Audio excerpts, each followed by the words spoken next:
Assalamualaikum dan selamat sejahtera. Pada hari ini kita akan melihat dua graf kuadratik yang bersilang. Okey, daripada graf yang tertera dan soalan yang dikemukakan, anda boleh lihat. Okey, yang diminta ialah bagaimana kita hendak mencari koordinat P, Q, R dan S. Baik. Apabila kamu melihat rajah tersebut, apakah yang kamu boleh guna untuk menyelesaikan atau membantu kamu mendapat koordinat P, R, Q? Okay, cikgu kata P, R, Q, kita boleh tengok. Saya lukis sikit supaya kita dapat gambaran. Persamaan kuadratik ini iaitu Y bersamaan 1 tolak X kuasa 2. Saya boleh gunakan persamaan ini untuk mencari P, R serta Q. Baik, ini ialah paksi X dan yang ini pula ialah paksi Y. Baik, setelah kita tahu kita akan mencari P, Q serta R pada cikgu dan cikgu harap kamu semua berfikiran yang sama. Bila kita nak mencari P dan Q, apa yang berlaku? Sudah tentulah Y-nya bersamaan kosong sebab berada di paksi X. Okey, setelah kamu tahu Y-nya kosong, maka apa yang boleh kamu laksanakan ialah kosong bersamaan 1 tolak X kuasa 2.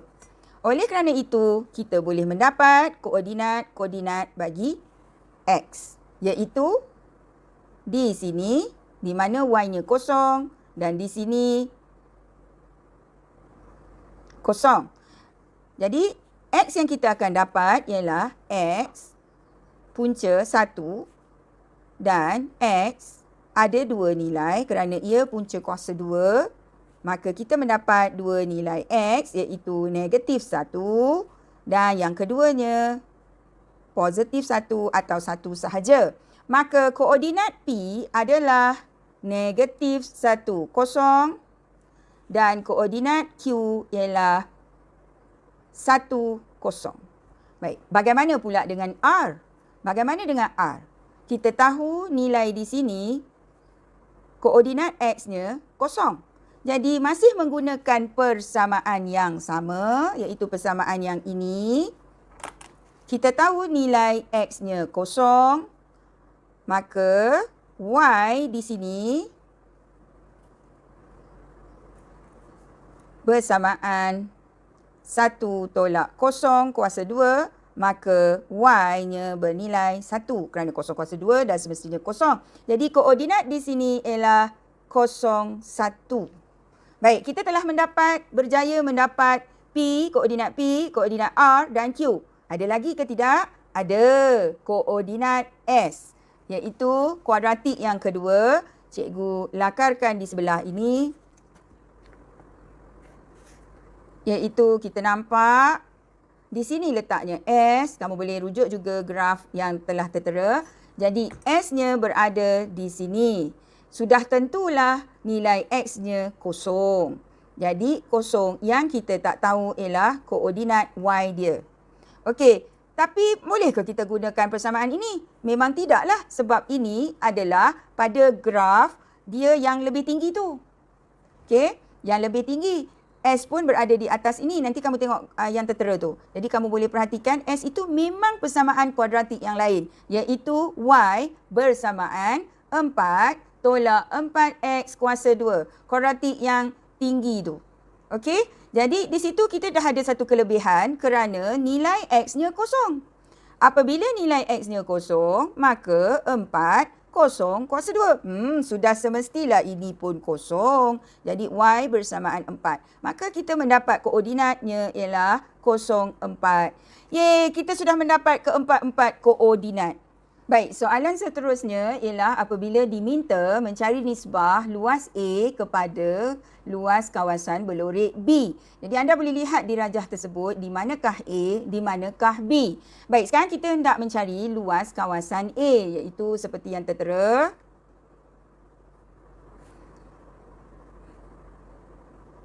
Kamirkan dari negatif 1 kepada 0, had atasnya. Persamaannya ialah 1 tolak X kuasa 2 terhadap paksi X sebab kita nak cari luas A tersebut. Jadi kita kamirkan, kita akan dapat X tolak X kuasa 3 per 3 dan julat atas kosong, julat bawah negatif 1. Baik, dari sini apabila kita melihat, kita memasukkan kosong, kosong sudah tentulah kosong. Kemudian kita kena tolak apabila kita masukkan nilai had bawah. Berhati-hati ya pelajar sebab ini memang akan mengundang pelajar membuat kesilapan. Jadi di sini tentulah negatif. Kita selesai yang dalam kurungan. Negatif 1 tolak negatif 1 per 3. Atau dengan kata lain, negatif di luar. Negatif 1 tambah 1 per 3. Dan ini menjadi negatif 2 per 3. Oleh kerana ada negatif di luar, maka jawapannya 2 per 3. Baik, kita sudah mendapat luas untuk A. Bagaimana pula luas untuk kawasan B? Iaitu seperti yang tertera ialah yang berlorek palang sehingga bawah itu. Jadi kamu boleh tengok di dalam rajah. Jadi bagaimanakah hendak mencari luas B? Kita kamirkan dari julat kosong hingga 1. Persamaannya Y-nya iaitu terhadap X, maka 4 tolak 4X kuasa 2 terhadap dx iaitu terhadap paksi X. Baik, setelah itu lakukan pengamiran. Jadi kita akan dapat 4X tolak 4X kuasa 3 per 3.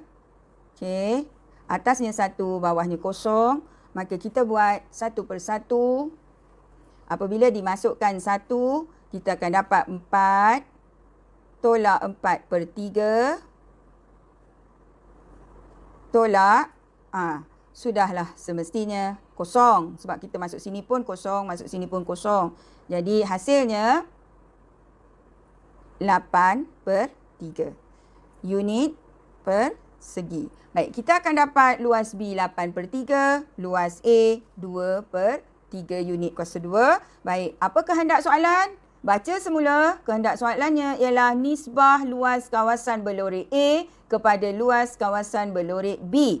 Jadi, apa yang kita tahu, apa yang sudah kita pelajari, 2 per 3 titik 2 bertindih 8 per 3. Baik, semua kita tahu titik ini adalah simbol bahagi. Sebenarnya 2 per 3 kita tukar kepada simbol darab 3 per 8. Maka akhirnya ia menjadi 2 per 8 dan diringkaskan 1 per 4. Baik, permintaan soalan adalah berbentuk nisbah. Jadi ini bukan bentuk nisbah, ini bentuk pecahan. Okey, maka kita tukar ke bentuk nisbah. Okey, nisbahnya adalah 1 nisbah 4. Baik, inilah jawapan bagi nisbah luas A terhadap atau kepada luas kawasan B. Baik, seterusnya kita cuba menjawab soalan B2. Okey, B2 ialah hendak mencari isi padu kisaran dalam sebutan pi untuk rantau berlorek A apabila diputarkan 360 darjah pada paksi Y. Jadi apabila kita fikirkan bagaimanalah kita nak cari isi padu tu terhadap paksi Y. Ini ialah paksi Y. Ini ialah paksi X. Isi padu yang dia nak kita cari, kita kisarkan ialah isi padu yang ini sahaja. Okey, yang ini sahaja dan dikisarkan 360 darjah terhadap paksi Y. Jadinya kamu boleh bayangkan kawasan A ini apabila dipusingkan sebanyak 360 darjah, ia akan membentuk seolah-olah dalam kehidupan seharian kita seolah-olah tudung sajilah. Rupanya akan terbentuk seperti tudung saji tersebut bila kamu letak di atas meja. Jadinya A itu akan berlaku seperti itu, akan terjadi seperti itu, maka kamu hendak mencari isi padu kisarannya bagi A tersebut. Baik, mula-mula tolonglah kamu ingat isi padu yang formulanya iaitu pi bersamaan limit atas limit bawah di mana X kuasa 2 terhadap paksi Y. Ini ialah isi padu, formula isi padu yang perlu kamu ingat dan kamu tahu sangat. Jika tidak, ia akan menjadi masalah kepada kamu. Setelah kamu mengetahui itu, maka sudah tentulah kamu kena dapatkan X kuasa 2 ini. Daripada persamaan Y bersamaan 1 tolak X kuasa 2. Jadi ini ialah untuk A. Jadi kita boleh guna pakai persamaan ini. Di mana kita akan mendapat X kuasa 2 adalah bersamaan 1 tolak Y.